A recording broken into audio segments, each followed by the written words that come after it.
우울증은 인정사정 봐주지 않습니다. 남녀노소 불문하지 않고 가리지 않습니다. 의지와는 상관이 없습니다. 우울감만으로는 우울증이 형성이 되지 않습니다. 그래서 집의 분위기, 또 청소의 상태, 주변 환경을 보면은 대략 어떤 분인지 가늠할 수 있는 요소가 되고요. 세상에서 가장 우울증 환자분들이 힘들어하는 게 정신건강의학과 전문의 최명기입니다. 집터뷰 구독자님들을 뵙게 되어서 너무너무 반갑습니다.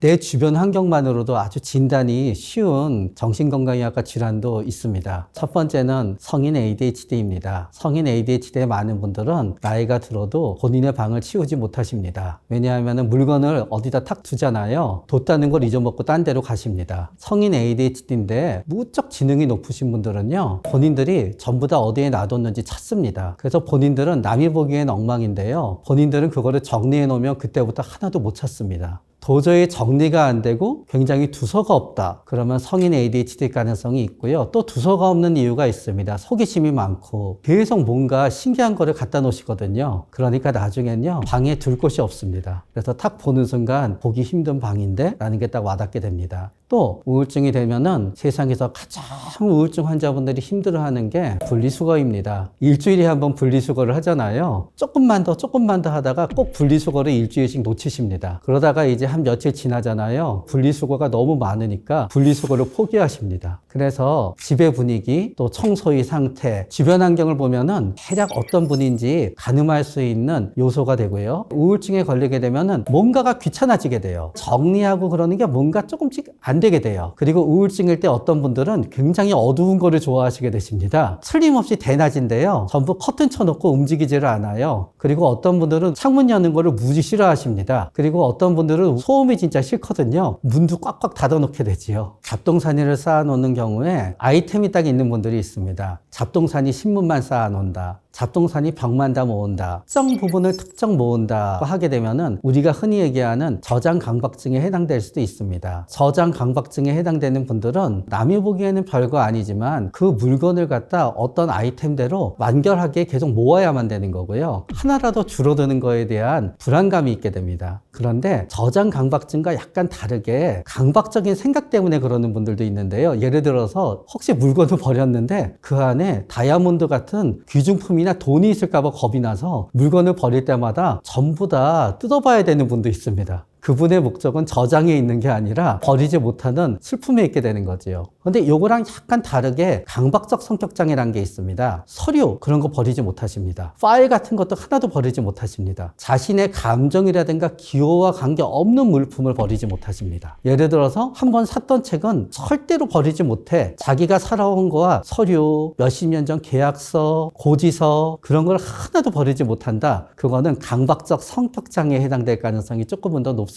집에 이렇게 쌓아놓으시는 분들 중에서는 가끔씩은 우울증인데 저장 강박증처럼 보이게 되는 경우가 있는데요. 두 가지 경우입니다. 우울증에 걸리게 되면 인내력이 낮아집니다. 밖에 나가는 것도 싫습니다. 그러나 사는 재미가 없습니다. 그러다가 보니까 계속 쇼핑만 하시는 분이 있어요. 온라인으로. 쇼핑할 때 잠깐의 희열이 살게 해주거든요. 뜯지도 않는 택배 박스가 있는데 계속 시키십니다. 또 하나는 버릴 능력이 없습니다. 우울증일 때 밤낮이 뒤바뀌게 되잖아요. 분리수거를 몇 날 몇 시에 나가야 되는데 그 타이밍을 놓칩니다. 그러면 쌓이게 됩니다. 나중에는 너무 많아서 포기하게 되기도 합니다. 심지어는 쓰레기 버리러 가는 것도 너무너무 기운이 없어서 우울증 때 쌓이게 되는 분들도 있지요. 우울증인데 알코올 의존증이 겹치게 되잖아요. 술병이 몇십 병씩 쌓이게 됩니다. 저장 강박증처럼 보이지만 실제로 강박증인 경우도 있고 강박적 성격인 경우도 있고 강박적으로 뭔가 귀중한 게 있는데 버릴까봐 원치 않는 그런 생각 때문에 그런 경우도 있고 우울증이어서 충동성이 조절이 안 돼서 술병이 쌓이거나 택배가 쌓이는 경우도 있고 마지막으로 도저히 청소를 하지 못하고 버리지 못해서 분리수거 물품이나 종량제 쓰레기 봉투가 쌓이는 경우도 있습니다.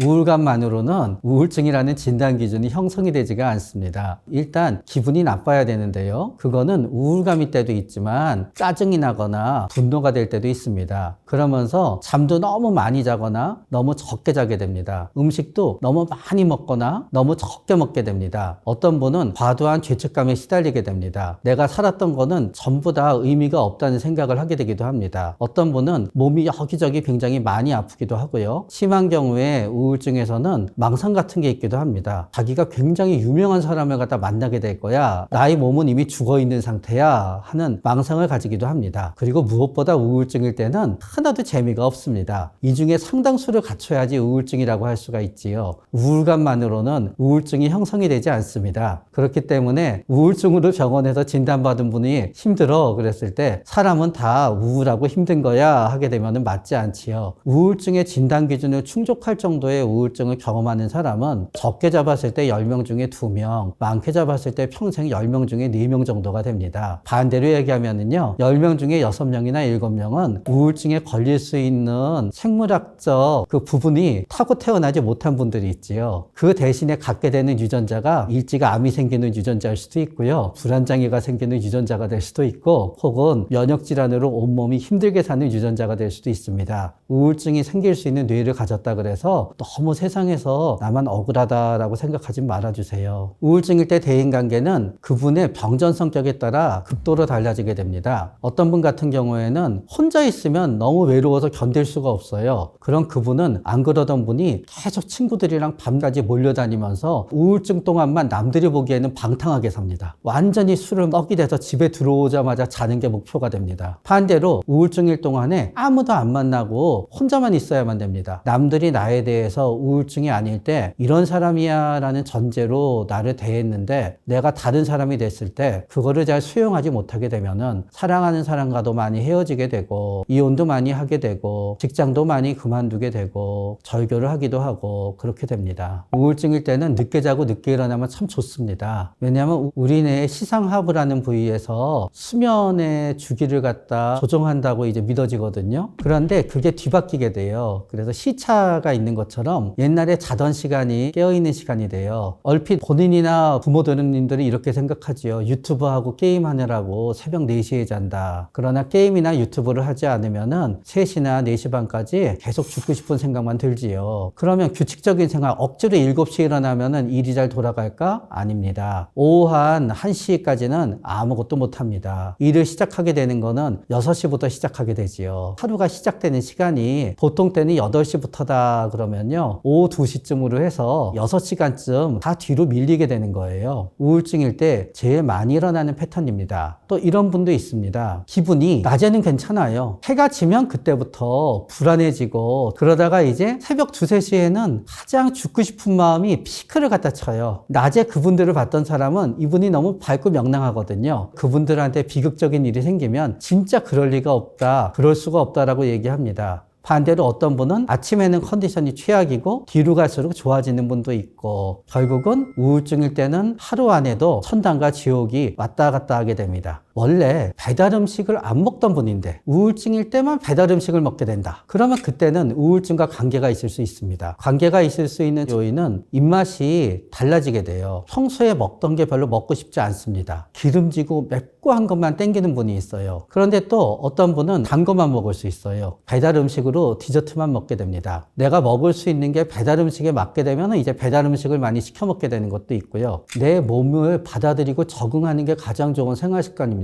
당사자인 환자분은요, 우울증으로 너무너무 힘들어요. 그분한테 가장 좋은 생활 습관은요, 하루 종일 누워있다가 한 7시, 8시 되면 좀 기운을 차리고 10시쯤 되면 친구들 좀 만났다가 새벽 3시에 오면 자는 거지요. 그러나 그분이 혼자 있을 땐 그렇게 됐는데 걱정이 된다고 부모님이랑 가족들이 온 거예요. 억지로 깨우고 본인들이 맞는 좋은 생활 습관을 하게 되니까 결국은 못 살겠다 하면서 오히려 더 큰 탈이 났던 분이 있습니다. 자고 싶을 때 자고 일어나고 싶을 때 일어나고 먹고 싶을 때 먹고 먹고 싶지 않으면 안 먹고 내키는 대로 하고 싶은 대로 하는 게 덜 고생하고 끝까지 견뎌낼 수 있는 생활 습관입니다.